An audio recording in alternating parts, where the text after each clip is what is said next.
মাত্র এক রাতের টানা বৃষ্টিতে বানভাসী অবস্থা হয়েছে শহর কলকাতার, আর তাতেই স্বাভাবিক জনজীবন একেবারে বিপর্যস্ত হয়ে পড়ে।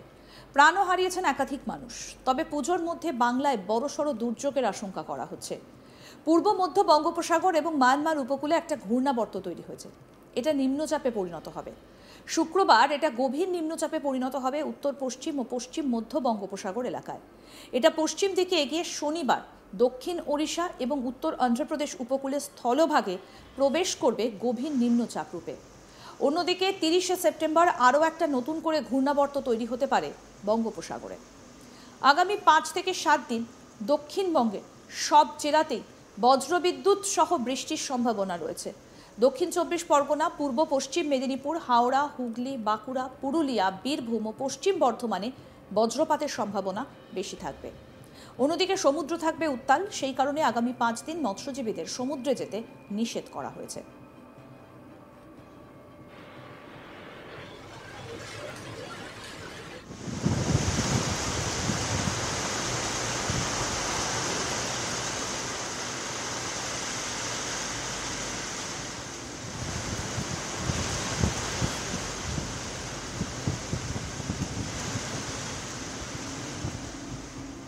শুক্রবার থেকে বৃষ্টি আরও বাড়বে। শনিবার মেঘলা আকাশ, কয়েক পশলা বজ্রবিদ্যুৎ সহ বৃষ্টির সম্ভাবনা। পূর্ব পশ্চিম মেদিনীপুর, দক্ষিণ 24 পরগনা, ঝাড়গ্রাম এবং বাঁকুড়ায় ভারী বৃষ্টি হতে পারে। 30শে সেপ্টেম্বর ঘূর্ণাবর্ত শক্তিশালী হলে নবমীর রাত থেকে বৃষ্টি বাড়তে পারে দক্ষিণবঙ্গে। কলকাতায় শনিবার মেঘলা আকাশ, কয়েক পশলা বজ্রবিদ্যুৎ সহ হালকা থেকে মাঝারি বৃষ্টির সম্ভাবনা। এবার বলি উত্তরবঙ্গের আবহাওয়া কেমন থাকবে। উত্তরবঙ্গের দিকে নজর রাখি। উত্তরবঙ্গে আপাতত ভারী বৃষ্টির কোনো সম্ভাবনা নেই, তবে দার্জিলিং সহ 5 জেলাতে বিক্ষিপ্তভাবে বজ্রবিদ্যুৎ সহ বৃষ্টির সম্ভাবনা থাকবে বলে জানিয়েছে হাওয়া অফিস। শুক্রবার থেকে উত্তরবঙ্গের জেলাগুলিতেও ফের বৃষ্টির পরিমাণ বাড়তে পারে।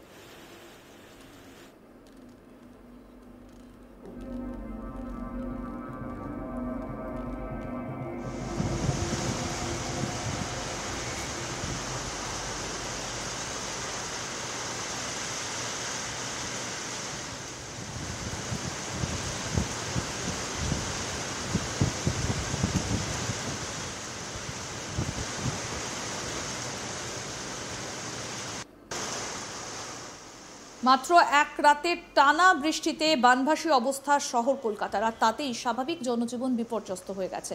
প্রাণও হারিয়েছেন একাধিক মানুষ। তবে পুজোর মধ্যে বাংলায় বড়সড় দুর্যোগের আশঙ্কা করা হচ্ছে। পূর্ব মধ্য বঙ্গোপসাগর এবং মায়ানমার উপকূলে একটা ঘূর্ণাবর্ত তৈরি হয়েছে। এটা নিম্নচাপে পরিণত হবে। শুক্রবার এটা গভীর নিম্নচাপে পরিণত হবে উত্তর পশ্চিম ও পশ্চিম মধ্য বঙ্গোপসাগর এলাকায়। এটা পশ্চিম দিকে এগিয়ে শনিবার দক্ষিণ ওড়িশা এবং উত্তর অন্ধ্রপ্রদেশ উপকূলের স্থলভাগে প্রবেশ করবে গভীর নিম্নচাপ রূপে। অন্যদিকে 30শে সেপ্টেম্বর আরও একটা নতুন করে ঘূর্ণাবর্ত তৈরি হতে পারে বঙ্গোপসাগরে। আগামী 5 থেকে 7 দিন দক্ষিণবঙ্গের সব জেলাতেই বজ্রবিদ্যুৎ সহ বৃষ্টির সম্ভাবনা রয়েছে। দক্ষিণ 24 পরগনা, পূর্ব পশ্চিম মেদিনীপুর, হাওড়া, হুগলি, বাঁকুড়া, পুরুলিয়া, বীরভূম ও পশ্চিম বর্ধমানে বজ্রপাতের সম্ভাবনা বেশি থাকবে। অন্যদিকে সমুদ্র থাকবে উত্তাল, সেই কারণে আগামী 5 দিন মৎস্যজীবীদের সমুদ্রে যেতে নিষেধ করা হয়েছে। শুক্রবার থেকে বৃষ্টি আরও বাড়বে। শনিবার মেঘলা আকাশ, কয়েক পশলা বজ্রবিদ্যুৎ সহ বৃষ্টির সম্ভাবনা রয়েছে। পূর্ব পশ্চিম মেদিনীপুর, দক্ষিণ 24 পরগনা, ঝাড়গ্রাম এবং বাঁকুড়ায় ভারী বৃষ্টি হতে পারে। 30শে সেপ্টেম্বর ঘূর্ণাবর্ত শক্তিশালী হলে নবমীর রাত থেকে বৃষ্টি বাড়তে পারে দক্ষিণবঙ্গে।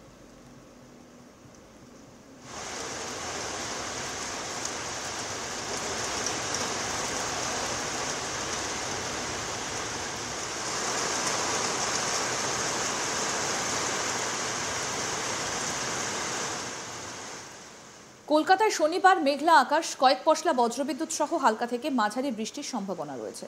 উত্তরবঙ্গের আবহাওয়া কেমন থাকবে সেটা এবার বলি। উত্তরবঙ্গে আপাতত ভারী বৃষ্টির কোনো সম্ভাবনা নেই, তবে দার্জিলিং সহ 5 জেলাতে বিক্ষিপ্তভাবে বজ্রবিদ্যুৎ সহ বৃষ্টির সম্ভাবনা থাকবে বলে জানিয়েছে হাওয়া অফিস। তবে শুক্রবার থেকে উত্তরবঙ্গের জেলাগুলিতেও ফের বৃষ্টির পরিমাণ বাড়তে পারে। অর্থাৎ পুজোর মধ্যেও যে দুর্যোগ থাকবে সেটা এক প্রকার স্পষ্ট, এবং দুর্যোগ যে কিছুতে কাটছে না দক্ষিণবঙ্গবাসীর সেটা কিন্তু এক প্রকার স্পষ্ট। জুন মাস থেকে শুরু হয়েছে যে বৃষ্টি, সেই বৃষ্টি এখনও চলছে। কলকাতায় রীতিমতো বানভাসী অবস্থা। এক রাতে যে পরিমাণ বৃষ্টি হয়েছে, নাভিশ্বাস উঠেছে জনজীবনে। কিন্তু তারপরেও আবারও একটা ঘূর্ণাবর্ত, এবং সেটা যদি শক্তিশালী হয়, আবারও নবমীর রাত থেকে ভাসতে পারে কলকাতা। আরও আপডেট পেতে দেখতে থাকুন আজ তাক বাংলা। সাবস্ক্রাইব করুন, নোটিফিকেশন পেতে বেল বাটন অপশন প্রেস করুন।